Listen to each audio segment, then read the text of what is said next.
du Lean, qui s'assure de l'activité du Lean, qui s'assure du bon fonctionnement de l'équipe, la satisfaction de tout ça, que les ateliers soient faits, ben, l'animation des ateliers, l'animation du canot, du CIPOC, etc.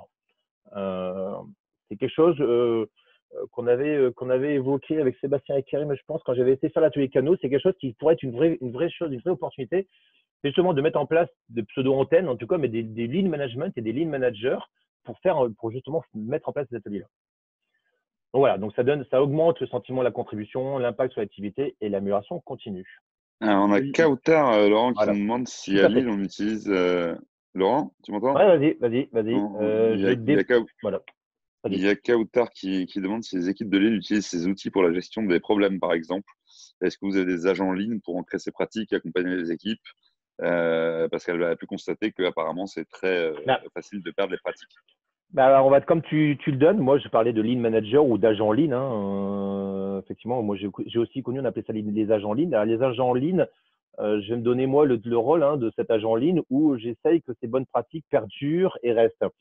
Des fois, de temps en temps, et je le dis sans problème, je vais faire mon pénible ou mon chieur.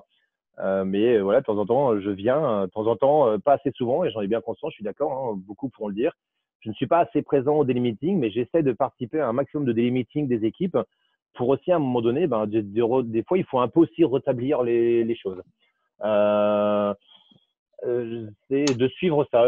C'est moi aujourd'hui qui anime les activités de canot, de CIPOC, etc. Mais c'est un vrai souhait pour moi de pouvoir déployer ça et mettre en place cette activité-là. Est-ce que l'agent lean est l'équivalent du Scrum Master? Ça peut l'être dans certains sujets parce que le Scrum Master, lui, si je dis pas de bêtises, alors très honnêtement, je suis pas un très grand pro de l'agile. Ouais, normalement tout le monde peut activer les micros, Estelle. C'est le facilitateur, ouais, très bien Denis. Ouais, c'est le coach, le coach, le facilitateur. C'est plus la personne qui va effectivement être là pour conseiller, pour accompagner les équipes, pour inculquer les bonnes pratiques et pour éventuellement revenir après voir si elles sont maintenues ou bien appliquées. Ouais. Mais c'est pas le Scrum Master. Scrum Master et Product Owner en agile, ça va être plus dans l'opérationnel. Ah, c'est ça, voilà. On est plus dans l'opérationnel. C'est pas le Scrum Master qui fait l'atelier canot, par exemple. C'est un peu deux choses différentes. C'est pas ce qu'on attend de lui. Néanmoins, il n'y a rien qui empêche. Enfin, aujourd'hui, l'agent lean, ça n'est pas que le directeur de centre de service.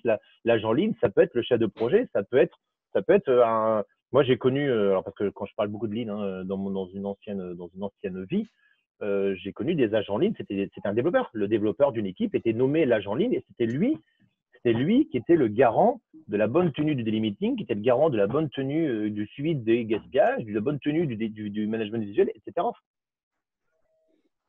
Et on a Kassa également qui fait une remarque qui est intéressante et qui dit effectivement que les outils font pas le métier, etc. Il prend l'analogie avec le soudeur, tu lui donnes tous les outils d'un soudeur, tu ne sauras pas souder. En tout cas, moi, je ne sais pas. Mais oui, bien sûr, c'est sûr. Après, l'idée, c'est de montrer un peu comment ça fonctionne, montrer ce qui existe. Et si c'est des sujets qui vous intéressent, déjà, n'hésitez pas à nous le faire remonter pour qu'on approfondisse dans un sens ou dans l'autre. N'hésitez pas non plus à vous porter volontaire si vous-même vous voulez participer à un débat ou échanger sur un sujet ou un autre. C'est vraiment l'idée de tout ça. Là, l'idée, je rejoins Vincent, le lean, là, j'ai présenté, c'est une boîte à outils. Et quand je dis boîte à outils, en rien, on vient imposer. On a proposé, on propose des ateliers canaux, on propose des ateliers CIPOC, on propose des diagrammes Ishiko, etc. C'est une boîte à outils. C'est qu'à un moment donné, et c'est là que je rejoins la remarque de Yves, de Kassa, pardon, c'est un peu pour donner le pseudo. C'est là que je rejoins, je suis d'accord, donnez-moi tous les outils au soudeur, sauf qu'à un moment donné, le soudeur, s'il n'a pas son outil à souder, il ne sait pas souder. Et si à un moment donné, il a besoin de quelque chose, j'en sais rien, je ne maîtrise pas le métier du soudeur, on n'en est pas là pour parler du métier du soudeur. Mais à un moment donné, il y a quand même besoin de certains outils dans des instants pendant notre métier, dans notre métier. À un moment donné, j'ai besoin d'un outil parce qu'à un moment donné, je fais face à un problème et de temps en temps, il y a des outils qui sont faits pour. Alors, Kauta, est-ce que les équipes de Lille utilisent ces outils pour la gestion de problèmes, par exemple? Ouais, parce qu'à Lille, on a fait les canaux. Moi, je crois qu'avec tous les clients ici, on a fait les outils canaux. Les CIPOC, on les a fait avec tout le monde. On a fait tous les outils CIPOC. On les suit, on les partage. le daily meeting est mis en place, ou daily stand-up. Hein. Le management visuel est quelque chose qui est mis en place. Moi, on a les points hebdo. Moi, je fais des points hebdo avec mes responsables. Ici, maintenant, on avait fait des points mensuels. On a changé en points trimestriels. Ouais, tout ça ici à Lille, on le fait. Des questions, des questions ou remarques, hein, n'hésitez pas. Hein.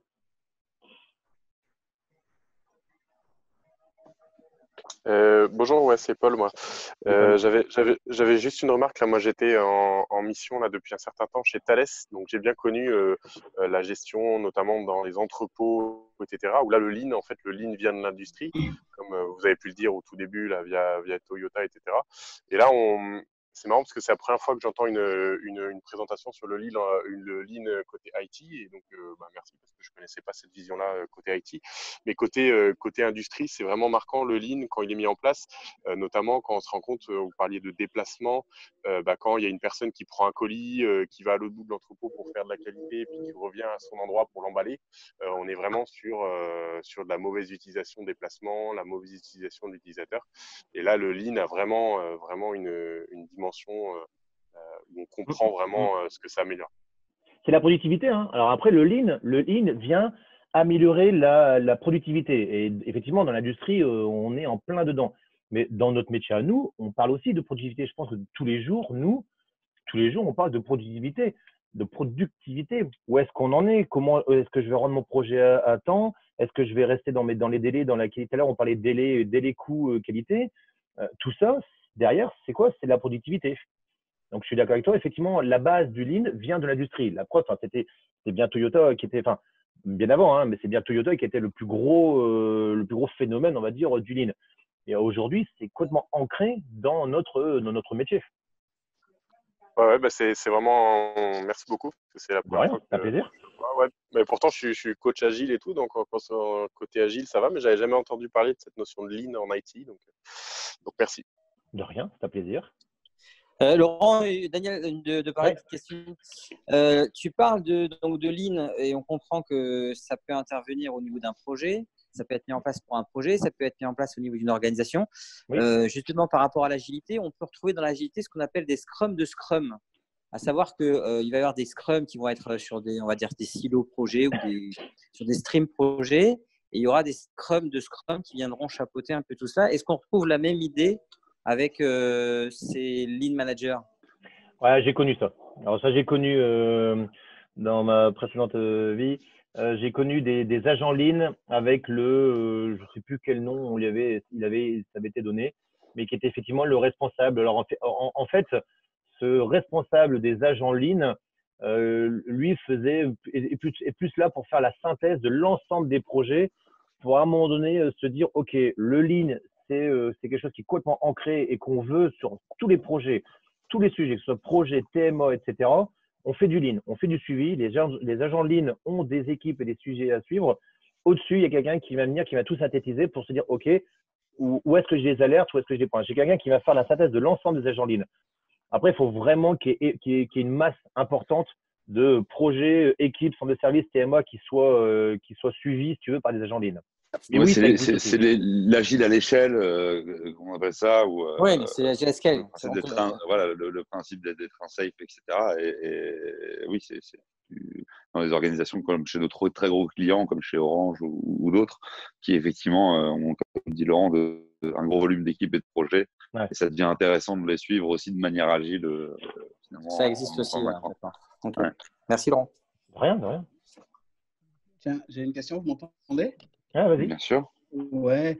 Est-ce qu'il y a des préconisations sur une organisation en termes de taille limite, minimum ou maximum pour mettre en place les outils de type Lean? Alors, les tailles d'équipe, si je refais vite fait le tour des outils, le Kano, le CIPOC, etc., non. Après, le CIPOC, comme le daily meeting, hein, je ne sais pas si certains de vous ont déjà essayé. Moi, j'ai déjà essayé des daily meetings à 20 personnes. C'est infernal. C'est juste impossible. Grosso modo, c'est impossible. À un moment donné, ça atteint ses limites. Est-ce qu'il y a des chiffres? Je pense qu'il n'y a personne qui sera capable de dire le daily meeting, c'est X, c'est 10, 12 personnes. Non, personne pourra le dire. Néanmoins, effectivement, à un moment donné, le daily meeting, c'est bien quand ça tourne à 10 personnes. Parce que si effectivement, on parle d'à l'heure des 15 minutes, plus de 10 personnes, même si c'est chacun 30 secondes, 1 minute, ça peut aller très vite. Un atelier CIPOC, quand je fais un atelier CIPOC avec 20 personnes, c'est pareil, c'est très compliqué.